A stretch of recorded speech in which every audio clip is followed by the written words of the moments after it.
Oh my goodness. So I just want to be totally transparent here. I have now read half of this book.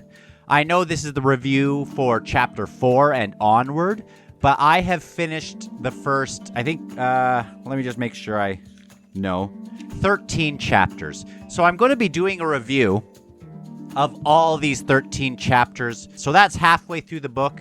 The book is split out into 4 parts, even though they call them books. So I have read the first 2.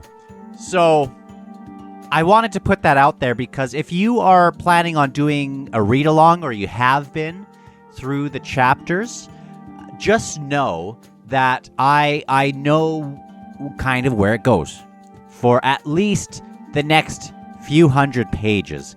And I will try to not spoil it so much in that sense. But this is a review of the things that have come up. And a part of the reason I wanted to do this, I was just going to do a book summary kind of reaction, but I'm realizing that there is so much that happened in these chapters, and I've already forgotten some of it. So bear in mind that this is a reaction kind of retrospectively, having gone halfway through the book. And I will try not to talk about too many things about that I know about that happens further on, but it'll be tricky. And I do just want to be able to speak freely. Now, the reason I do have this as a audio only for this one is I know I'm going to be flipping through a whole bunch and needing to pause things and do some editing to kind of, I don't want a whole bunch of uhs and ums and mostly just long, drawly blank spots in the middle of it.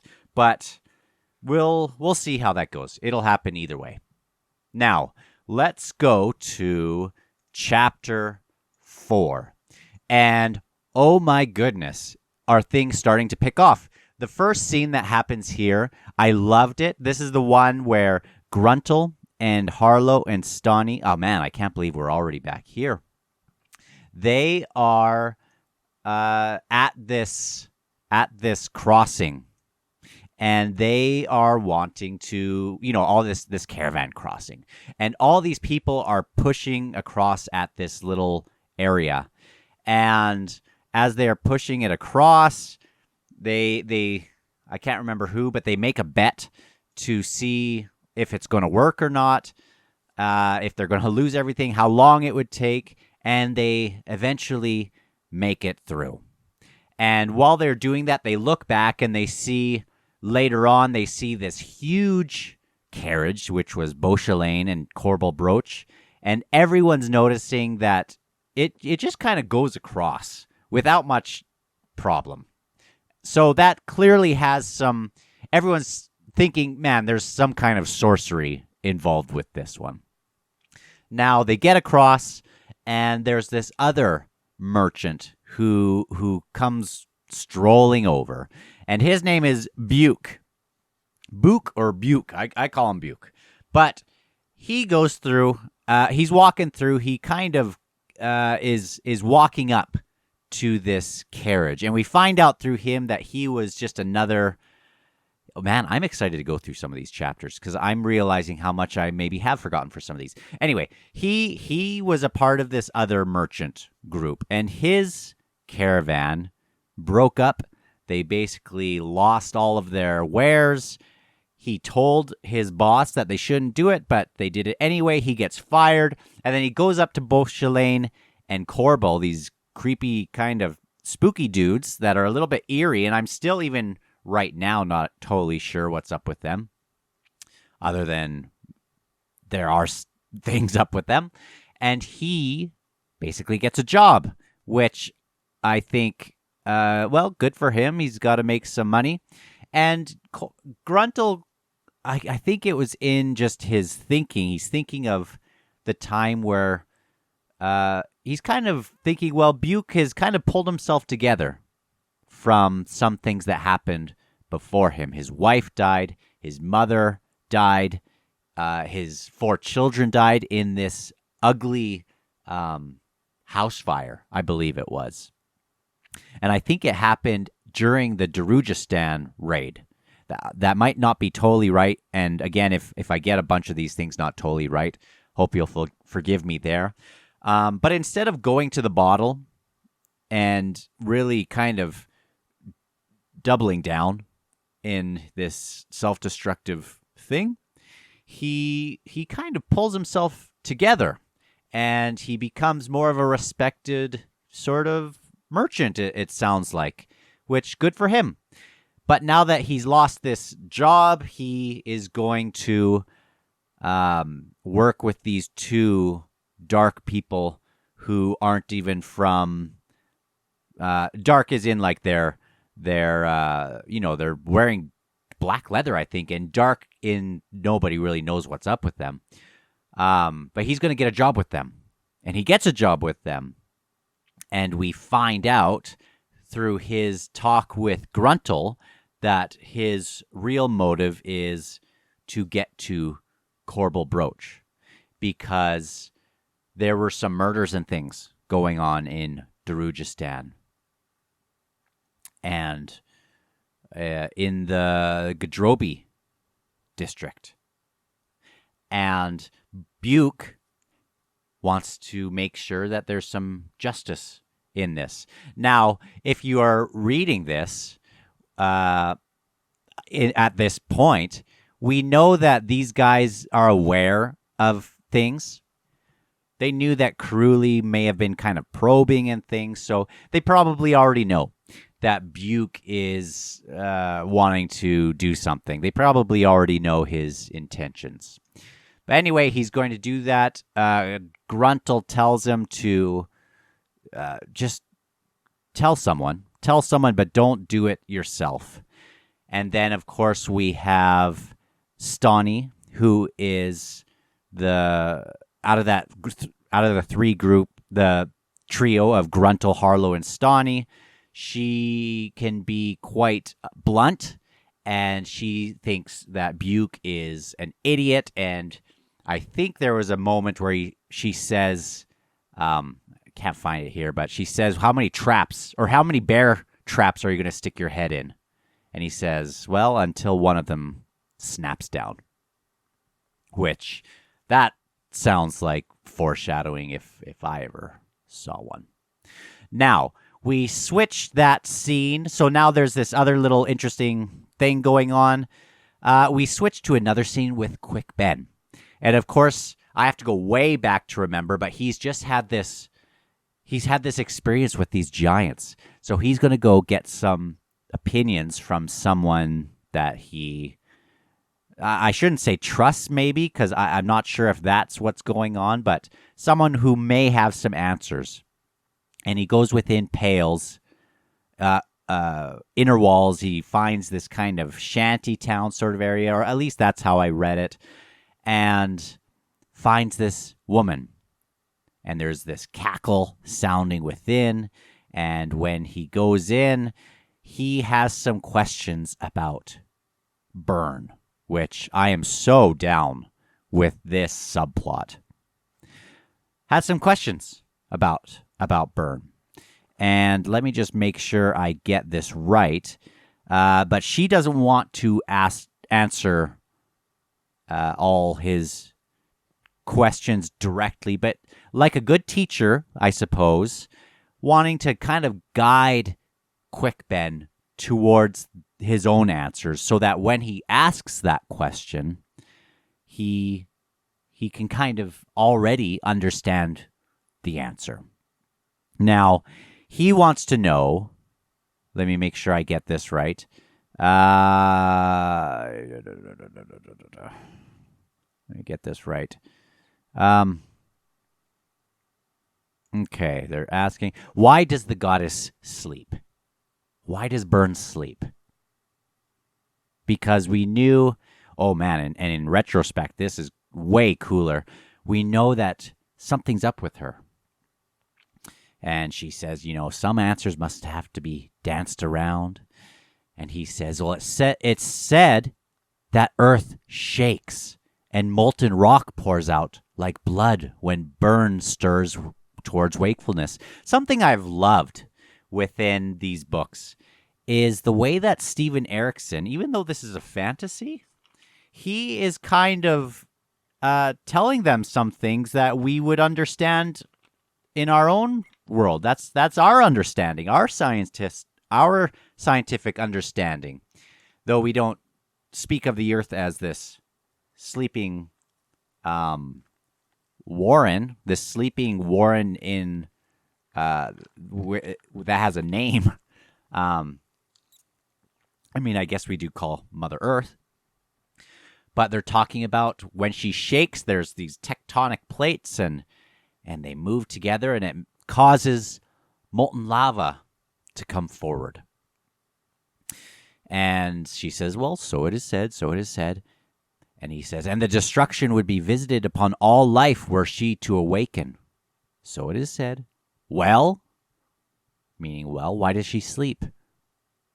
If she wakes up, will that happen? And let me make sure I get this right, because, oh yeah, they talk about the tides and how the surface of the land are on these floating pieces on the sea of molten rock. And he says, where is the goddess in such a scheme? And her answer, she was the egg within the dung, hatched long ago. Byrne is sick, he says. Aye. And I don't want to go through all of this because it would take too long, but they come to this realization that she has decided to sleep in order for a couple things. But one of the answers that is given is she sleeps to dream. So she is this warren, and this gets me thinking a lot, which can be dangerous because I can tend to go down the wrong path. But I think that's the fun of this book so far. There's something about her sleeping that is maybe not so much confined to herself, but is having real impact. But also, she sleeps because she is sick, fevered. And like we would do, she is trying to sleep it off. Makes sense? And hopefully she'll wake up, things will be great, and it doesn't sound like she will be, but who knows? We'll see what happens here.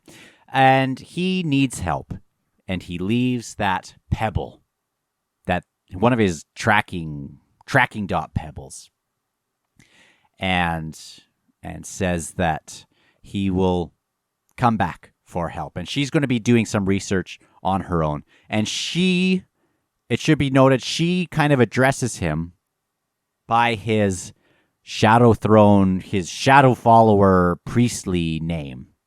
When the time comes, I'll Adifon Delat, that's Adifon Delat, call upon me. So I think that's quite interesting. If she may have been, I don't know if that is his priestly name or if that is just his real name in general. I don't know if it's tied to his old self as a Shadow Throne type, but I'm sure it doesn't matter that much. Anyway, we go to Captain Perrin. Thank goodness, because, man, I really like this guy. I wonder if some people are kind of annoyed reading about him in this book because, at least until this part, because he does have some he's kind of a downer. There's a lot of bad stuff going on around him. But I'm rooting for this guy. Now, he sees Quickben. He recognizes that Quickben looks awful, and Quickben's like, trust me, it's bad. It's bad. We might have this Panny and Doman, but it is bad. There's worse going on.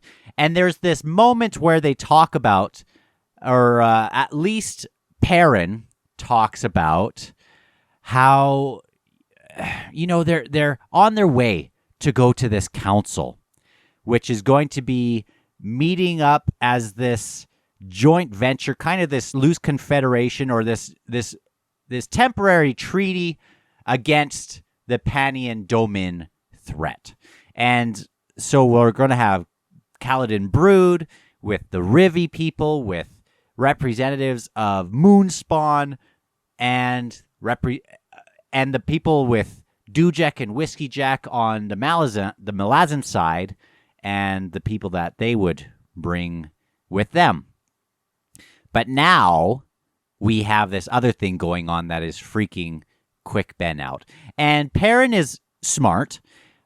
He's a little bit green, and I know he hasn't really garnered respect of the people yet, and of his bridge burners yet.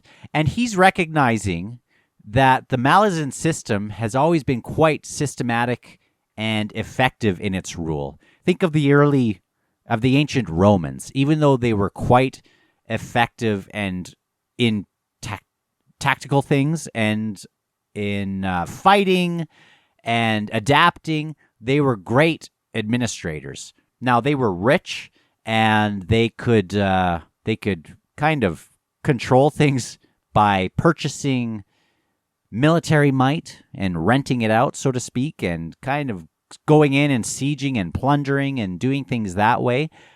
But as someone who, I love history, and I love ancient Roman history, there is so much more that is interesting to learn about regarding their system of governance that sometimes obviously had that heavy thumb tyranny, but sometimes it was more than that. Now, Perrin is recognizing that the Malazan system also has an effective way of doing things, but a part of that is going in and taking control of the underground sort of black market things that really drive the economy that's going on. So they'll go in and not only ask for tribute and stuff like that, but they will really take control of what's really happening beneath the surface.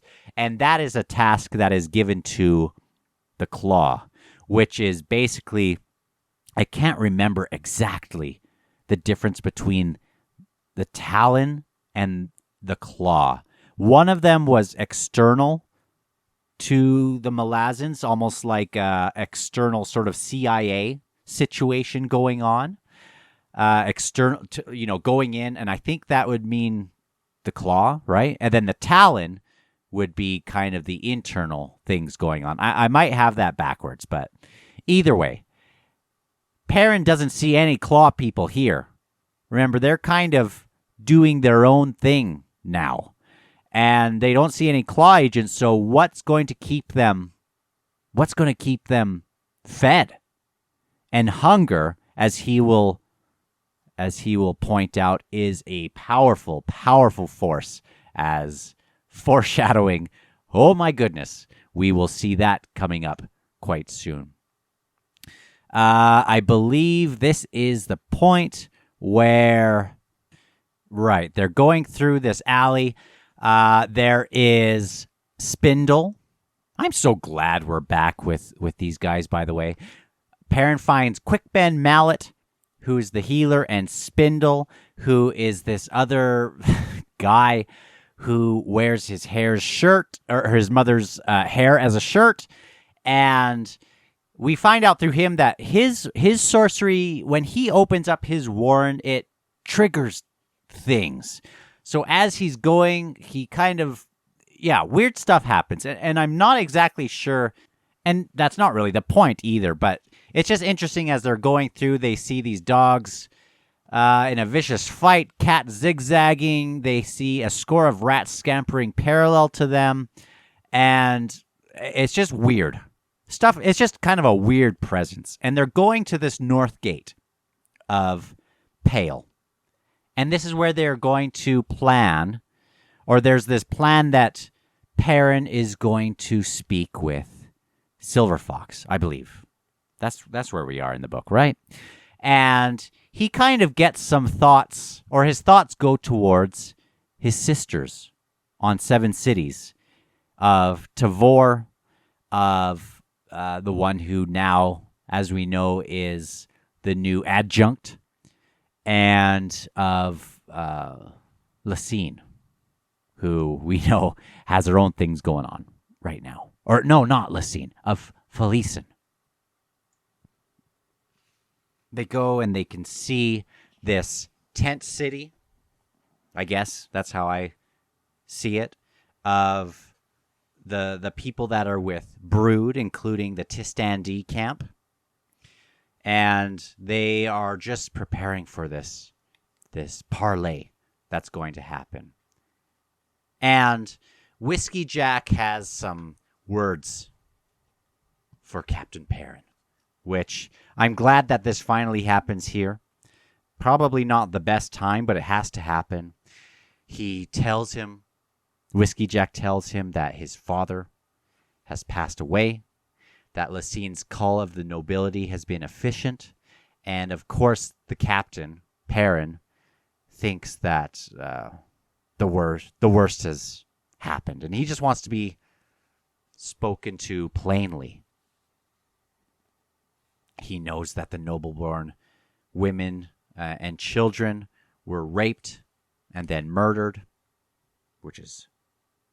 that last book was dark, but this one's giving it a run for its money. And Perrin knows that Tavor they've been brought up to have this kind of cold disposition, to do things that are needed to be done and kind of keep their own emotions out of it. But, he struggles with that, like a good person would. But he knows that Tavor really has taken to this, and not necessarily meaning that she is a worse person, but that she's excelled for that goal that has been put into her. So she has that kind of value, and she's the one that exceeds at that the most. He finds out about his sister, who is in the Otataral mines.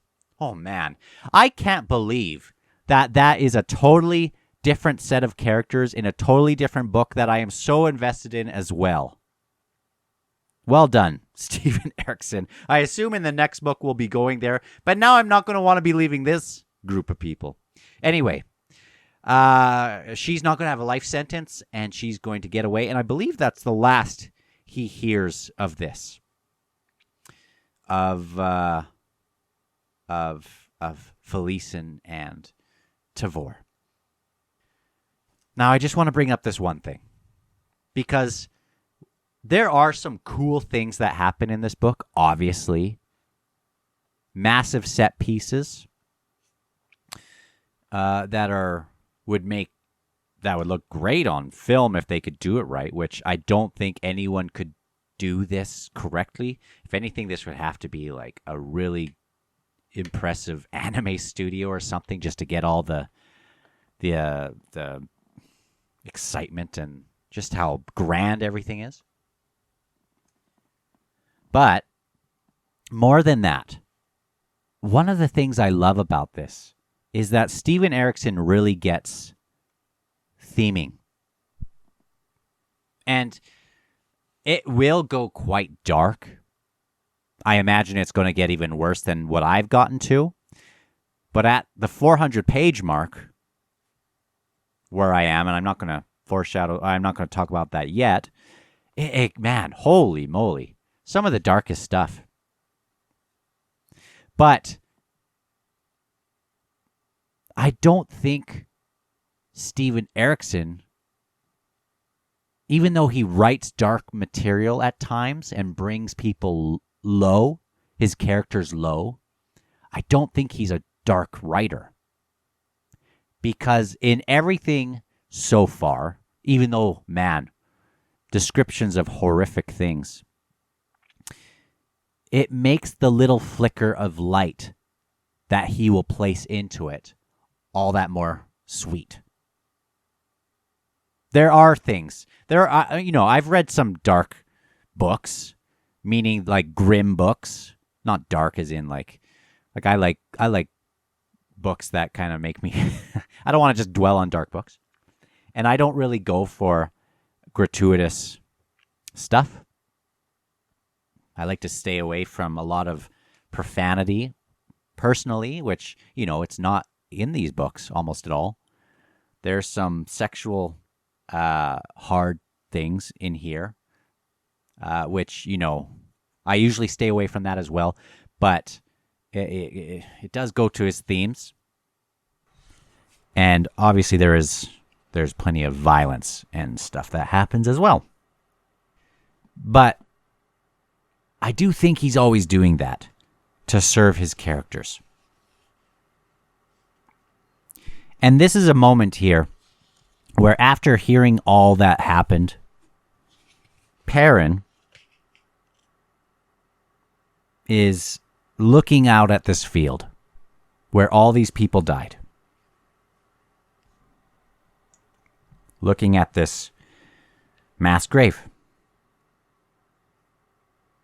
Wondering how many of them called for their mothers before the end, even the adult voices, and how they are just all the same. After hearing about his father, his mother, his twin, not his twin, but his sisters, I believe he's the middle child, right? Doesn't matter. After hearing about them, his own things that are going on, standing at this killing field, he stares up at the sky, and he does have people around him, which is important, but he does have these people that I think want to help him, but he feels alone. And one of the things that Captain Perrin does for us, I think, is he is this expression of what it is like to feel rock bottom. And I think a lot of people have felt that. But there's a line that Steven Erikson writes as Perrin is here looking up at the sky, blinking against his pain. It says this, and I love that this is a theme in this book. But there's no escape, is there? Memories and revelations settle in like poisons, never to be expunged. A big theme in this book is memories. Obviously being memories of ice. But memories. People being almost slaves to their memories. And sometimes memories that aren't even their own. Experiences of things that didn't even happen directly to them. Some of those memories of their own. But there are terrible things that also happen to us. And I think it sometimes feels very alone in that way. So he is really expressing that quite well. That they feel like poisons, never to be expunged, and no escape. I think that is beautifully said. Yeah. There's a lot of cool stuff that happens in these books, but there is some great theming. Now, Whiskey Jack wants him to meet with Silver Fox. And Silver Fox, as we have found, is much more than she seems, but we also already kind of knew who she was. She is Tattersail, but this mixture of Tattersail, of Night Chill, and they need her. They need the Tattersail side of her to kind of be brought forward. Because she seems like she is almost like this little nuke ready to blow. She has a lot of power at her fingertips, as we will sort of kind of sense. And Perrin, who's definitely got a lot going on, is kind of their best bet at getting the Tattersail side, who they don't think would ever turn on them. Which is amazing. Amazing, amazing. Now, I think it's so cool that this is when we find out that he's also earned this name. Silver Fox has given him a Rivi name. And I love that because there are some cultures, like in Native American culture, or in some tribes at least, as far as I can understand it, in some places, where your name, we have our surnames, but it is like a name has been given to them, almost like a second name, that really expresses something more about them. If you go to like Old Testament stuff, all those names are kind of encoded with some other meaning that have been placed into them. But in like some Native American cultures, I believe, again, if someone does something for the benefit of the tribe or whatever, something that kind of has set them apart, that is a part of their name. And his name is this Jen Isand Rule. Probably butchered that, but he is the wanderer within the sword. And that definitely sets him apart, because that's the one Warren. There's probably other ones, but that's the one Warren that once you go in, you're not supposed to be able to come out. That sets him apart. By design, I think, right? By Draconis. Placed in that loophole for him, and somehow he kind of fit the bill, I guess. As far as I can understand. He's cheated this Warren. But, I think this is beautiful, but not Pain. Not the Warren of Pain. I added Warren, but he hasn't cheated Pain. That still eludes him. This guy that can walk out of this Warren that no one is supposed to be able to do. Can't get away from his own pain. Which is a beautiful thing. And we go back to this scene ends with them saying that, we need to get the Tattersail side out of them. Or to the forefront of Silver Fox. Now, the next scene, we get back to this table, which I love this table. And I'm starting to really love the Bridge Burners even more. I kind of liked them in the first book, but I didn't see their personality nearly as much as I see it in this one. And they are going to steal this table from Kaladin Brood's own tent. Spindle does this little spit kind of spell thing of silence, and they maneuver the table outside. This is when they talk about the hair shirt, which is disgusting and hilarious. And they are getting this because they want to start some games again. They use this table as a way to swindle people. And I guess there were supposed to be some cards kind of embedded in the middle of it. This deck of cards, this deck of dragon, these cards, I think, embedded in there.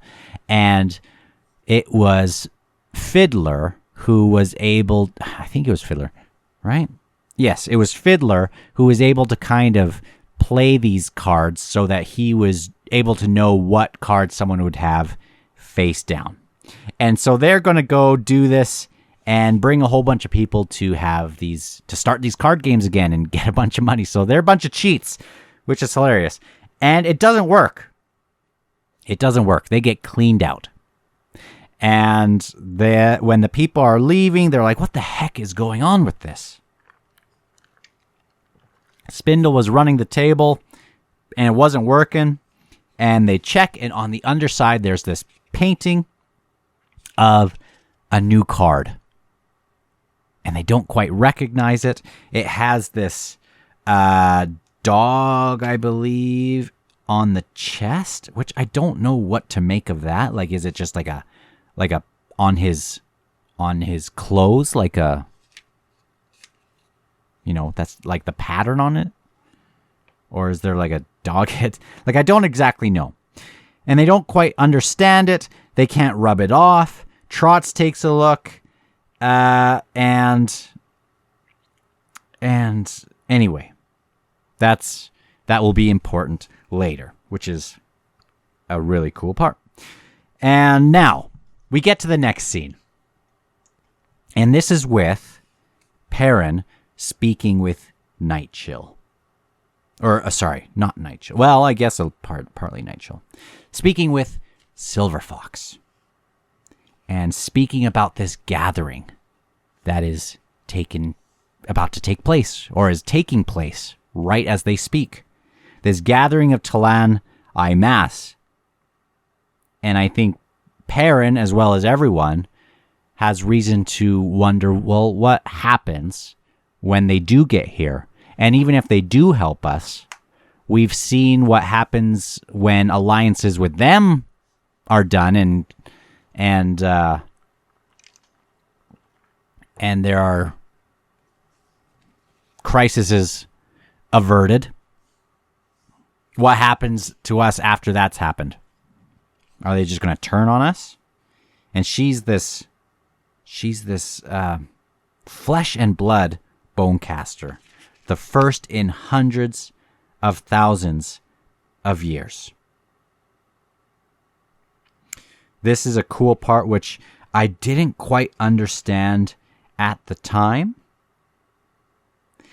But we find in this scene, she asks him about the deck of dragons and what he knows about it, which he doesn't know much. But she lets him know, and remember, she did stuff with the deck of dragons, Tattersail, that each card is a gate into a warren.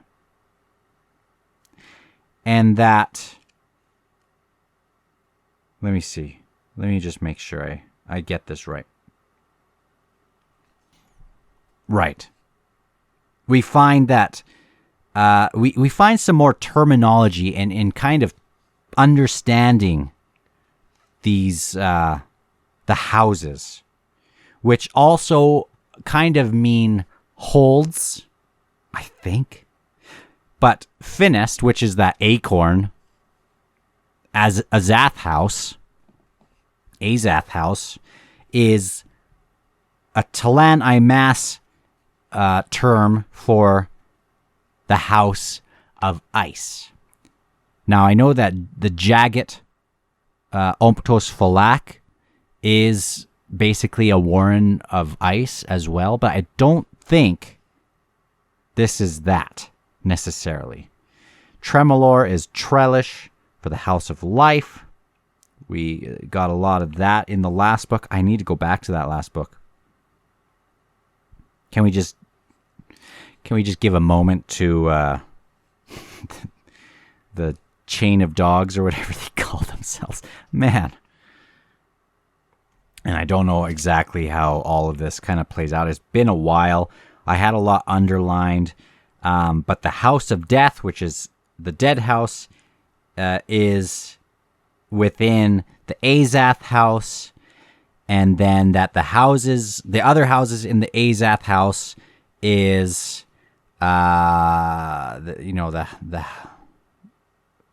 there's other things kind of within there, right? Am I getting that right? It's been a while. Man, these books have a lot going on with them. The king of the High House, Death, is Hood. I believe now that each and I'm saying what Silver Fox is saying. I believe now that each Azath is home to every gate, a way into every warren. Kellanved and Dancer found an empty house, an empty throne. So there's all these different thrones that have been lost. No followers, I guess. They're vacant. And I don't know if that means if you just find one, you can just hop right in. But they found an empty one. The House of Shadow was once a hold. It doesn't share the hierarchical structure of the other houses.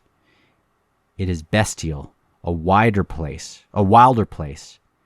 And apart from the hounds, it knew no ruler for a long time.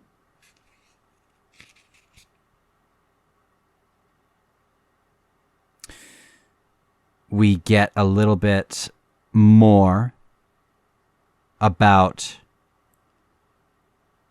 the ancient holds, Curald Galain, which is the Tistandi Warren of Darkness. Undiscovered, hidden, the first wound with a soul trapped in its maw, thus sealing it.